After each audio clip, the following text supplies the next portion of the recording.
नमस्ते दोस्तों, myself doctor Vaibhav, associate professor, department of sharirik kriya in Aryahan Ayurvedic medical college and research institute Gandhinagar. दोस्तों, respiratory system में हमने last lecture में exchange of respiratory gases in lungs यह topic देखा था। उसमें हमने रेस्पिरेटरी मेम्ब्रेन के बारे में देखा था। उसके बाद लेयर्स ऑफ रेस्पिरेटरी मेम्ब्रेन को समझा। उसके बाद नई कॉन्सेप्ट एक हमने देखी थी कि डिफ्यूजिंग कैपेसिटी क्या होता है। उसके बाद ये जो डिफ्यूजिंग कैपेसिटी होती है उसे कौन से फैक्टर्स अफेक्ट करते हैं उनके बारे में भी हमने लास्ट लेक्चर में देखा था। उसके बाद लास्ट में हमने एक फॉर्मूला देखा था डिफ्यूजिंग कैपेसिटी का, उसको भी हमने समझा। तो आज के इस लेक्चर में हम आगे देखेंगे diffusion coefficient and Fick law of diffusion. ठीक है, तो ये दो चीज़ें हमें देखनी है, एक तो diffusion coefficient and Fick law of diffusion. और दोस्तों अब हम डिफ्यूजन कोएफिशिएंट के बारे में देखेंगे। तो दोस्तों ये डिफ्यूजन कोएफिशिएंट क्या होता है और उसका क्या रिलेशन रहता है गैसियस डिफ्यूजन में, उसके बारे में हम समझेंगे। दोस्तों हमें समझना है तो ये डिफ्यूजन कोएफिशिएंट जो होता है एक तरह का कांस्टेंट होता है या एक फैक्टर ऑफ प्रोपोर्शनलिटी होती है। वो क्या मेजर करते हैं एक्चुअली, कितनी वॉल्यूम ऑफ गैसेस एक्सचेंज होते हैं with a specific concentration gradient. मतलब एक स्पेसिफिक कॉन्सेंट्रेशन ग्रेडियंट में कितनी गैसेस का एक्सचेंज हो रहा है या कितने गैस डिफ्यूज़ हो रहे हैं, उसको काउंट करने के लिए एक कांस्टेंट रहना बहुत ज़रूरी होता है। तो ये डिफ्यूजन कोएफिशिएंट एक्चुअली वो कांस्टेंट ही होता है। तो उसे हम समझेंगे। Diffusion coefficient is defined as a constant which is the measure of substance diffusing through the concentration gradient. ठीक है, तो यहाँ पे डेफिनेशन में बताया गया है कि डिफ्यूजन कोएफिशिएंट एक तरह का कांस्टेंट होता है और वो क्या मेजर करता है, तो ये मेजर करता है कि कितने ग्रेडियंट में कितनी गैस का डिफ्यूजन हो रहा है। It is also known as diffusion constant. तो ये डिफ्यूजन कोएफिशिएंट को ही डिफ्यूजन कांस्टेंट कहा जाता है। It is related to size and shape of the molecules of the substance. तो ये जो डिफ्यूजन कोएफिशिएंट होता है वो जिस भी गैस का या जिस भी सब्सटेंस का हमें निकालना है तो वो इन रिलेशन रहता है किसके, तो size and shape of the substance के वो रिलेशन में रहता है या उनसे रिलेट करता है। ठीक है, it is related to size and shape of the molecules of the substance. Next हम देखेंगे फिक लॉ ऑफ डिफ्यूजन। तो दोस्तों ये फिक लॉ ऑफ डिफ्यूजन क्या होता है, ठीक है, और ये लॉ का क्या महत्व है उसके बारे में अब हम देखेंगे। Diffusion is well described by Fick law of diffusion. तो दोस्तों डिफ्यूजन हमें पता है कि गैसेस एक्सचेंज हो रहा है। तो ये जो डिफ्यूजन का क्या इम्पोर्टेंस होता है गैसेस एक्सचेंज में, उसे जिस लॉ से बताया जाता है उसे हम फिक लॉ ऑफ डिफ्यूजन कहते हैं। और ये according to this law the amount of substance crossing in a given area is directly proportional to the area available for diffusion, concentration gradient and constant known as diffusion coefficient। तो दोस्तों फिक law of diffusion क्या कहता है कि Fick law of diffusion is directly proportion होता है।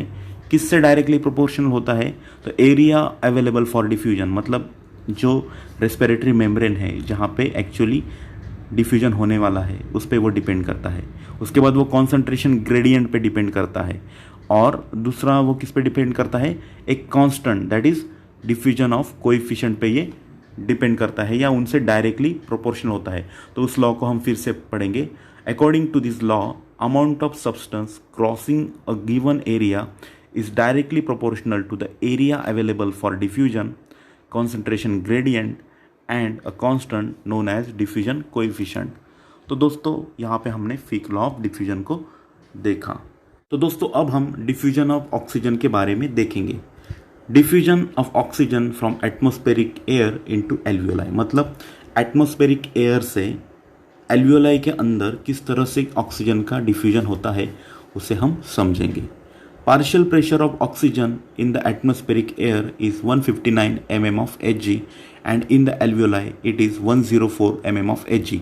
तो दोस्तों एटमॉस्फेयर में जो एयर प्रेजेंट होती है या जो ऑक्सीजन प्रेजेंट होता है उसमें पार्शियल प्रेशर ऑफ ऑक्सीजन कितना रहता है, वो रहता है 159 mm of Hg and alveoli में वो कितना होता है 104 mm of Hg। ठीक है, मतलब एल्वियोलाई में प्रेशर कम है एज कंपेयर टू एनवायरनमेंट या atmosphere. Because of the pressure gradient of 55 mm of Hg, oxygen easily enters from atmospheric air into alveoli. तो दोस्तों यहाँ पे हम जो कॉन्सेंट्रेशन ग्रेडियंट है हमने देखा था कि ये डिफरेंस होता है, तो यहाँ पे हम 159 माइनस 104 करेंगे तो हमें 55 मिलते हैं। तो ये जो 55 जो प्रेशर ग्रेडियंट है उसकी वजह से एटमॉस्फेयर से एयर या एटमॉस्फेयर से ऑक्सीजन इजीली एल्वियोलाई के अंदर एंट्री ले पाता है। ठीक है, तो दोस्तों एटमॉस्फेरिक एयर से एल्वियोलाई तक किस तरह से ऑक्सीजन आता है उसे हमने समझा। अब हम नेक्स्ट देखेंगे कि किस तरह से ऑक्सीजन एल्वियोलाई से ब्लड में जाता है और वहाँ पे कौन सी प्रेशर ग्रेडियंट होती है, उनका क्या रिलेशन है उसको अब हम देखेंगे। When blood passes through pulmonary capillaries RBCs expose to oxygen only for 0.75 second at rest and only for 0.25 second during severe exercise।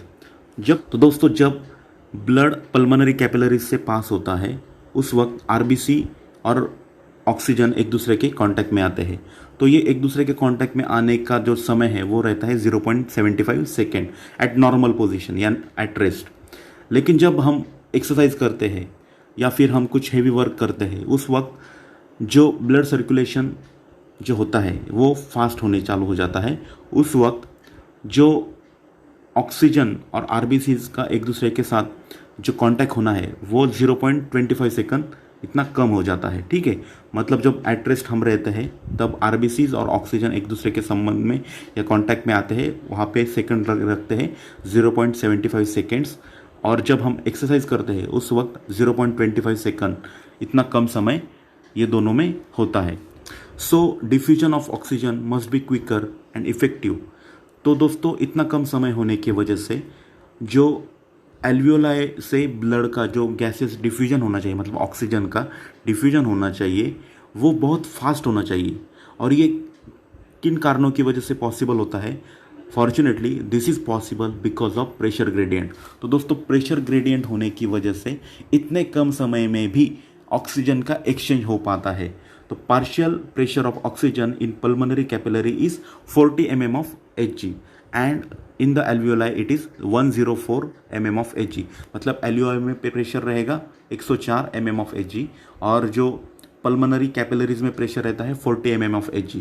तो दोस्तों यहाँ पे प्रेशर ग्रेडियंट आती है 64, और ये 64 प्रेशर ग्रेडियंट होने की वजह से ऑक्सीजन का डिफ्यूजन होता है एल्वियोलाई इनटू ब्लड। ठीक है, तो हम 104 माइनस 40 अगर करेंगे इज इक्वल टू 64 आता है, और ये प्रेशर ग्रेडियंट होने की वजह से ही ऑक्सीजन जो एल्वियोलाई में प्रेजेंट है वो इजीली ब्लड में एंटर ले पाता है।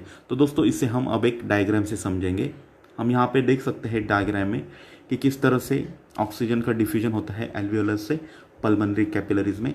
तो यहाँ पे हम देख सकते हैं कि पल्मोनरी कैपिलरीज में कितना रहता है pressure gradient 40 mm of Hg। ठीक है, और यहाँ पे एल्वियोलाई में रहता है 104 mm of Hg। तो उस वजह से यहाँ पे एक प्रेशर ग्रेडियंट बनता है 64 mm of Hg का, और उस वजह से गैसेस एक्सचेंज बहुत ही इजी तरीके से पॉसिबल हो पाता है। तो दोस्तों डिफ्यूजन ऑफ ऑक्सीजन के बाद अब हम डिफ्यूजन ऑफ कार्बन डाइऑक्साइड को देखेंगे। तो यहाँ पे diffusion of carbon dioxide from blood to alveoli, मतलब यहाँ पे उल्टा हमें देखना है कि ब्लड से एल्वियोलाई में कार्बन डाइऑक्साइड की एंट्री के लिए किस तरह से डिफ्यूजन होता है। Partial pressure of carbon dioxide in alveoli is 40 mm of Hg, whereas in blood it is 46 mm of Hg। तो दोस्तों यहाँ पे जो partial pressure of carbon dioxide alveoli में कितना रहता है 40 mm of Hg, और उसके कंपैरिजन में अगर ब्लड में देखें तो वहाँ पे रहता है 46 mm of Hg। ठीक है, तो ये जो प्रेशर ग्रेडियंट निकल के आ रही है 6 mm of Hg, that is responsible for diffusion of carbon dioxide from blood into alveoli. और ये जो प्रेशर ग्रेडियंट हमें मिल रही है that is 6 mm of Hg, उसकी मदद से ब्लड में जो कार्बन डाइऑक्साइड है वो एल्वियोलाई में एंट्री ले पाता है। तो उसे अब हम इस डायग्राम में समझेंगे। तो दोस्तों यहाँ पे हम देख सकते हैं कि यहाँ पे 46 mm of Hg इतना पार्शियल प्रेशर है, और यहाँ पे एल्वियोलाई में पार्शियल प्रेशर है 40 mm of Hg। तो यहाँ पे प्रेशर ग्रेडियंट जो बनेगी 6, उसकी मदद से यहाँ पे CO2 की एंट्री हो जाती है। तो इस तरह से हमने इसे डायग्राम में समझा किस तरह से CO2 की entry pressure gradient of 6 mm of Hg की मदद से एल्वियोलाई में हो जाती है। तो दोस्तों हमने देखा किस तरह से ब्लड से एल्वियोलाई में कार्बन डाइऑक्साइड ने एंट्री ले ली, लेकिन ब्लड से एल्वियोलाई में कार्बन डाइऑक्साइड आया, लेकिन एल्वियोलाई से कार्बन डाइऑक्साइड किस तरह से एटमॉस्फेयर में भेजा जाता है उसके बारे में अब हम समझेंगे। यहाँ पे भी प्रेशर ग्रेडियंट का ही बहुत ही महत्वपूर्ण रोल है। तो in atmospheric air partial pressure of carbon dioxide is very insignificant and it is only about 0.3 mm of Hg, whereas in alveoli it is 40 mm of Hg।